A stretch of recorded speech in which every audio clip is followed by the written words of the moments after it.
College Laxmipur Harpur चौक से आरती वर्मा आपका स्वागत करती हूँ। उम्मीद करती हूँ कि आप सभी अपने अपने घरों में सुरक्षित होंगे। मैं आप लोगों को क्लास 7 की हिस्ट्री पढ़ाऊँगी। जैसा कि मैंने आप लोगों को पिछली कक्षाओं में अर्थात क्लास 6 में बता चुकी हूँ कि इतिहास क्या होता है तथा इतिहास पढ़ना हमारे लिए आवश्यक क्यों है, और इन सभी बातों पर हम लोग ने मिलकर डिस्कस भी कर चुके हैं।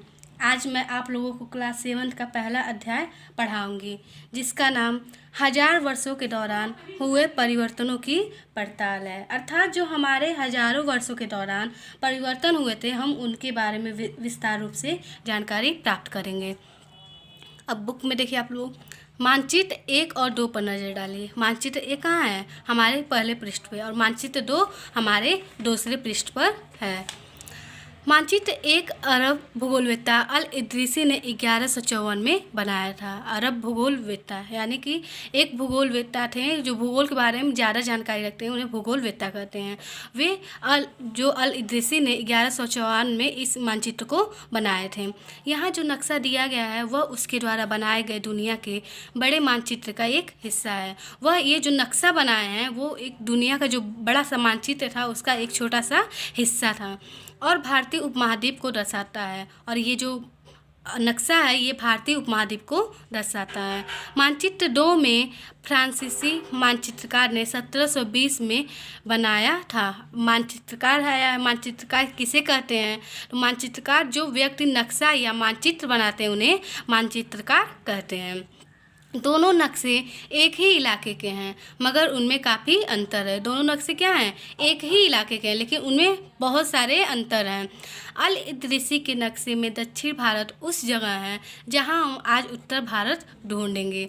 अल इदरीसी के नक्शे में दक्षिण भारत उस जगह है जहां पर आज हम क्या ढूंढते हैं? उसमें उत्तर भारत को ढूंढते हैं। और श्रीलंका का द्वीप ऊपर की तरफ है, और श्रीलंका का द्वीप कहाँ है? ऊपर की तरफ इसमें दिया गया है। मानचित्र 1 देखिए क्या लिखा गया है। 12वीं सदी के भूगोलवेत्ता अल इदरीसी का बनाया हुआ दुनिया के नक्शे का एक हिस्सा, जिसमें भारतीय उपमहाद्वीप को दिखाया गया है। ये जो नक्शा दिया गया इसमें क्या दिखाया गया है? भारतीय उपमहाद्वीप को दिखाया गया। इसमें जगहों के नाम अरबी में दिए गए हैं, और उनमें कुछ जाने पहचाने नाम भी हैं, जैसे कि उत्तर प्रदेश का कन्नौज। मानचित्र 2 पहले मानचित्र के बनने के लगभग 600 वर्ष बनाया गया है। जो मानचित्र पहला है और जो मानचित्र 2 बनाया गया है वो मानचित्र के 600 वर्ष के बाद बनाया गया है। इस कालावधि में उपमहाद्वीप के बारे में सूचनाएं काफ़ी बदल गई थी। जो इतने दिनों की जो थी कालावधि, इसमें उस उपमहाद्वीप से इस उपमहाद्वीप की सूचनाओं में काफ़ी अंतर आ गया था।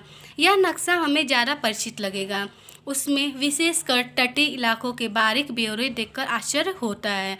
यूरोप के नाविक तथा व्यापारी अपनी समुद्र यात्रा के लिए इस नक्शे का इस्तेमाल किया करते थे, और इसको आप किस अध्याय में देखेंगे?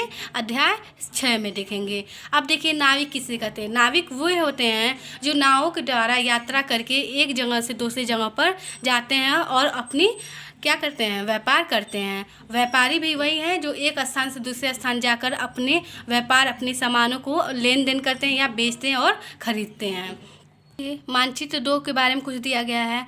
18वीं सदी के आरंभ में ग्विलाम द लिस्ले के एटलस नोवो के अनुसार ये उपमहाद्वीप बनाया गया था। लेकिन अब क्वेश्चन है आप लोगों से, लेकिन अब भीतरी इलाकों पर नज़र डालें। क्या इनमें भी उतने ही ब्यौरे हैं जितने समुद्र तट वाले हिस्से में? गंगा के मार्ग को देखें, इसे किस तरह से दर्शाया गया है। इस मानचित्र में तटीय और भीतरी इलाकों के बीच ब्यौरे और बारीकी का जो अंतर है, आपके ख्याल में उसका कारण क्या है? इसका आप लोग आंसर सोच के रखिएगा। जब स्कूल ओपन होगा तो हम आप लोगों से इसका आंसर इतनी ही महत्वपूर्ण एक और बात यह है कि दूसरे युग तक मानचित्र अंकन का विज्ञान भी बहुत बदल गया था। इतिहासकार जब बीते युग के दस्तावेजों, नक्शों और लेखों का अध्ययन करते हैं तो उनके लिए उन सूचनाओं के संदर्भों का, उनकी भिन्न भिन्न ऐतिहासिक पृष्ठभूमियों का ध्यान रखना जरूरी होता है। इसमें एक शब्द आया है इतिहासकार। अब इतिहासकार किसे कहते हैं? इतिहासकार वो ये होते हैं जो पुरानी यानी कि अतीत में जो हुई घटनाएं रहती हैं और जो साक्ष्य हमें मौजूद रहते हैं उनके द्वारा जो हमें जानकारी देते हैं या जो खोजबीन करते हैं उसे इतिहासकार कहते हैं। अब देखिए नई और पुरानी शब्दावली। अगर समय के साथ साथ सूचनाओं के संदर्भ बदलते हैं तो भाषा और अर्थों के साथ क्या होता है। ऐतिहासिक अभिलेख कई तरह की भाषाओं में मिलते हैं और ये भाषाएं भी समय के साथ साथ बहुत बदली हैं। अब इसमें एक शब्द आया अभिलेख। अब अभिलेख किसे कहते हैं? अभिलेख उन्हें कहते हैं ऐसे लेख है या जो पत्थर होते हैं जिसपे क्या किए जाते हैं, उत्कीर्ण किए जाते हैं, जिसमें कुछ लिखने के लिए हम उसे उत्कीर्ण करते हैं, उसे ही क्या कहते हैं? अभिलेख कहते हैं। जो ठोस वस्तुएं होती हैं और उसमें कुछ लिखना हमें होता है तो उसे उत्कीर्ण किया जाता है।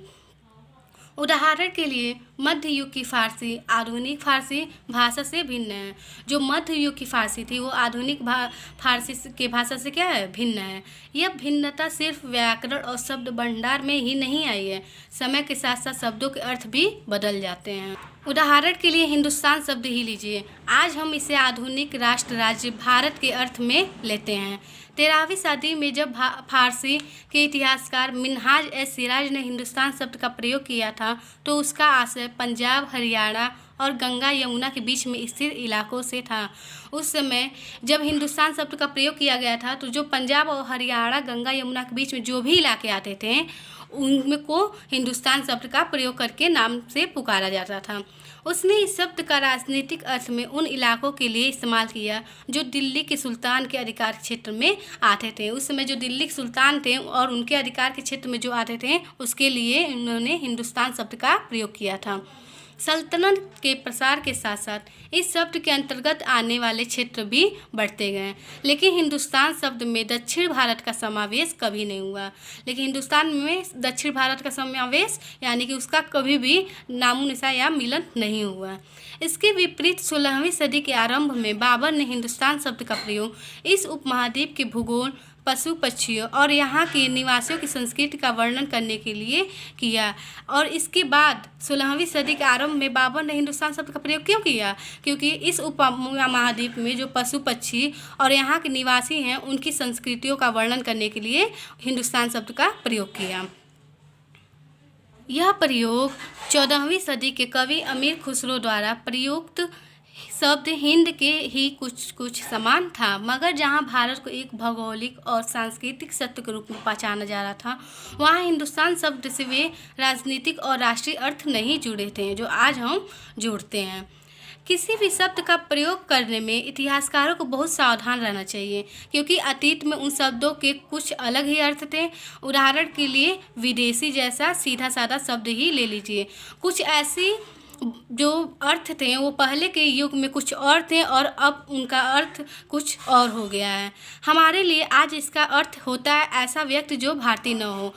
पहले जो था विदेशी एक सीधा साधा शब्द लिया जाता था, लेकिन आज हम उसका अर्थ क्या करते हैं कि जो हमारे देश का न हो अर्थात हमारे भारत का न हो और दूसरे देश से आया हो उसको हम विदेशी के नाम से जानते हैं। मध्य युग में मानो किसी गांव में आने वाला कोई भी अनजाना व्यक्ति जो उस समाज या संस्कृति का अंग न हो विदेशी कहलाता था।